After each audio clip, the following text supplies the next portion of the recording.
오늘도 하나님의 은혜가 우리 가운데 가득하시기를 간절히 축복합니다. 아론의 두 아들이 여호와 앞에 나아가다가 죽은 후에 아론의 아들들 중 나답과 아비후가 여호와께서 명령하시지 아니하신 다른 불을 담아 여호와 앞에 분향하다가 하나님의 심판으로 죽게 됩니다. 그때 하나님께서 모세를 통해 아론에게 명령하시는 것입니다. 지금이야 예수 그리스도의 대속의 은혜로 우리가 날마다 하나님 앞에 나아갈 수 있지만, 과거에는 하나님 앞에 나아가는 것이 쉽지 않은 일이었습니다. 죄인이 하나님 앞에 선다는 것은 그 죄로 인해 죽임을 당하게 되는 것을 의미했기 때문입니다. 그래서 호렙산에서 하나님께서 말씀하실 때 산이 하나님의 불에 의해 타는 것을 보면서 이스라엘 백성들은 이제 우리가 죽을 까닭이 무엇이니까 이 큰 불이 우리를 삼킬 것이요 만일 우리가 우리 하나님 여호와의 음성을 다시 들으면 죽을 것이라. 그러면서 모세를 향해서 당신은 가까이 나아가서 우리 하나님 여호와께서 하시는 말씀을 다 듣고 우리 하나님 여호와께서 당신에게 이르시는 것을 다 우리에게 전하소서. 우리가 듣고 행하겠나이다. 우리가 하나님 앞에 가면 죽을지 모르니까, 죽을 수도 있으니까 모세, 당신이 혼자 하나님 앞에 가십시오. 그래서 혹시 하나님의 불에 의해 죽임당하지 않는다면 당신이 가서 하나님의 말씀 듣고 와가지고 그 하나님의 말씀 전하면 우리가 듣도록 하겠습니다. 우리는 하나님 앞에 가서 죽임당할지 모르니까 갈 수 없으니 모세, 당신이 대신 가주십시오 요청을 했던 겁니다. 하나님 앞에서의 두려움에 대해서 히브리서 12장 21절 말씀에는 그 보이는 바가 이렇듯 무섭기로 모세도 이르되 내가 심히 두렵고 떨린다 하였느니라. 성경은 말씀하고 있습니다. 그만큼 육신을 가진 죄 많은 인간이 하나님 앞에 서기란 두려운 일인데, 자녀가 죽으면 어떨까요? 그 아픔은 이루 말할 수 없을 겁니다. 그러다 보면 정도에 맞추어 행동하기란 어렵습니다. 자녀를 잃으면 물, 불 가릴 수가 없는 것이죠. 엘리사 선지자가 수넴에 갔을 때 그를 섬기던 여인이 있었는데 그 여인의 가정은 아이가 없었습니다. 하나님께서는 엘리사 선지자를 통해 그 여인의 가정에 아들을 약속해 주셨고 그 여인은 아들을 낳게 됩니다. 그런데 그 아이가 자라다가 어느 날 머리를 아파하다가 갑자기 죽게 됩니다. 그때 이 여인이 어떻게 하느냐? 남편에게 말해서 사환 한 명과 나귀 한 마리를 받아서 엘리사 선지자를 찾아갑니다. 남편의 입장에서는 초하루도 아니고 안식일도 아닌데 선지자를 찾아갈 일이 없다고 생각되었지만, 이 여인은 엘리사 선지자를 찾아가서 하나님의 사람에게 나아가서 그 발을 아는지라.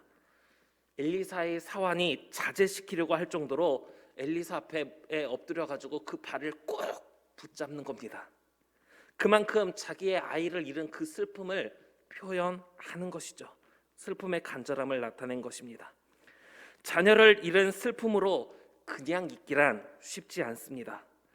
나답과 아비후가 하나님의 명령을 따르지 않아 죽은 것이라 하더라도 자녀가 죽은 아픔을 가진 아론이 어떻게 하겠습니까?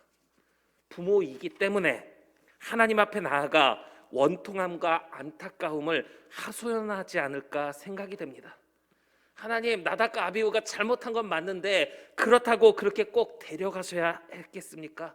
좀 용서해 주셨으면 좋았을 텐데 하면서 자신의 그 슬픔을 하나님 앞에 탄식하며 아뢰지 않았겠습니까? 아마 통곡하며 하나님 앞에 나아갈 거라 생각이 됩니다. 그런데 죄 많은 인간이 하나님 앞에 서면 안 되기 때문에 아론이 제사장의 직분을 받았다 하더라도 아무 때나 자기 마음대로 하나님 앞에 설 수 있는, 하나님과 동등된 위치에 있는 것도 아닌데 그런 것처럼 그냥 아무 때나 하나님 앞에 나아가면 안 되기 때문에, 슬픔으로 인해 경솔하게 행동할 수 있기 때문에 하나님께서는 모세에게 아론이 아무 때나 들어오지 못하게 하셨으며 성소에 들어가고자 할 때에는 속죄 제물과 번제물을 준비하고 물로 몸을 씻고 거룩한 옷을 입게 하셨습니다. 에베소서 4장 26절 말씀을 보면 분을 내어도 죄를 짓지 말라 말씀하고 있습니다. 슬픔이 워낙 크기 때문에 저렇게 하는 행동이 인간적으로는 너무 슬퍼서 저렇게 행동하는구나 이해가 될 수는 있지만 그것이 핑계가 되어 하나님 앞에 그냥 슬프니까 저렇게 행동해도 괜찮은 거야 이렇게 넘어갈 수 있는 건 아니라는 겁니다. 슬픔을 하나님께 아뢰지조차 못하도록 막으신 것이 아니라 슬픔에 빠진 채로 경솔하게 행동하지 못하도록 말씀하신 것입니다. 또한 오늘 말씀은 자신에게 주어진 역할에 대해 말씀하고 있습니다. 아론은 하나님께 제사장으로 택함을 받았습니다. 나답과 아비후 외에도 하나님의 말씀에 불순종하며 죄를 지음으로 죽을 수밖에 없는 수많은 백성들을 위해 하나님께 탄원하며 그들의 모든 부정함을 씻어낼 수 있도록 하나님의 말씀대로 정결의 예식을 주관해야 했습니다. 그런데 아론이 슬픔에 잠기어 자신의 본분을 다하지 않는다면 다른 백성들은 죄된 모습 그대로 남아있게 됩니다. 그렇기 때문에 슬픔의 상황에서도 해야 할 일에 대해 말씀하신 것입니다. 내 상황이 좋고 괜찮을 때는 하나님 이 땅에 있는 저 사람들, 저 이웃들, 저 수많은 사람들 위해 기도합니다. 근데 갑자기 내 코가 석자라고 내 가정에 어려움이 생기니까 다른 사람은 어떻게 되든 나 몰라라 하면서 내 슬픔에만 빠져 있어서 아무것도 하지 않는 그런 모습이 되어서는 안 된다라는 겁니다. 부모가 죽으면 땅에 묻고 자식이 죽으면 가슴에 묻는다라는 말이 있습니다.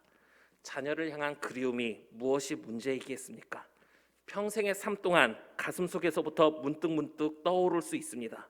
다만 그 아픔에 매여서만 살아간다면 안 됩니다. 우리는 우리에게 남아있는 것들을 보아야 합니다. 다윗의 아들 압살롬이 반역을 해서 다윗과 모든 신하들이 피난길에 올랐습니다. 그리고 정비한 후에 되돌아올 때 전투에서 압살롬은 죽게 되었고 다윗과 모든 신하들은 왕궁으로 돌아오게 됩니다. 그때 다윗은 비록 반역했던 자식이었지만 자기의 자식 압살롬의 죽음으로 인해 슬퍼하며 대성통곡했습니다. 그러다 보니까 아들을 잃어 슬퍼하는 왕으로 인해 전쟁에서 승리한 백성들은 패잔병처럼 조용히 왕궁으로 들어가게 됩니다. 이때 장군 요압이 다윗에게 말하기를 차라리 압살롬이 살고 우리가 죽었더라면 왕이 마땅하게 여기셨을 것 같습니다.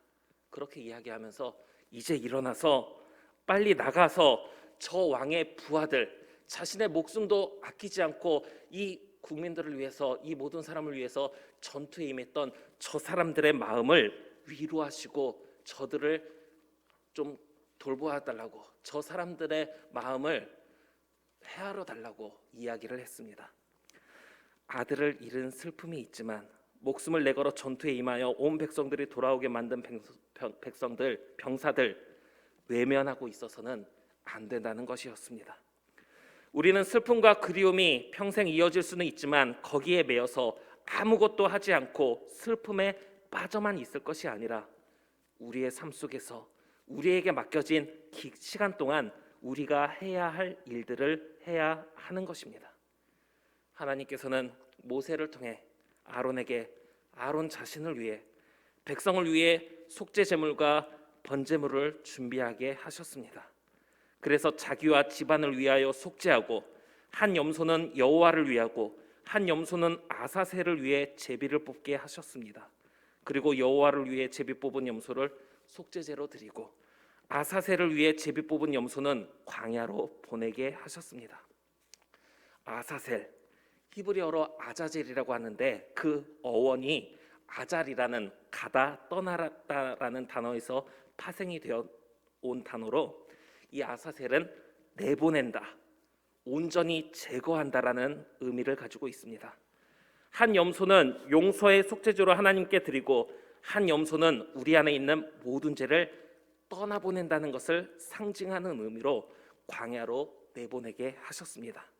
이 상징의 의미에 대해서는 우리가 십자가를 바라볼 때 원래는 처형의 가장 큰 형벌의 틀 중에 하나다 이지만 우리는 처형의 틀로 바라보는 게 아니라 예수 그리스도의 사랑을 바라보듯이 광야로 내보내는 이 염소를 통해서 우리의 모든 죄가 하나님께 용서받아 이 염소가 우리를 떠나가듯 우리의 모든 죄가 떠나간다. 이런 의미로 우리가 받아들일 수가 있습니다.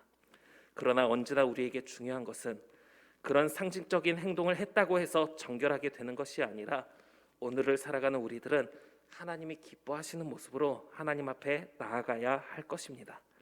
사랑하는 우리 계림교회 성도 여러분, 화가 난다고 경솔하게 행동하지 마시고 우리에게 맡겨진 일들 감당할 수 있는 저와 우리 성도님들 되시기를 간절히 바랍니다.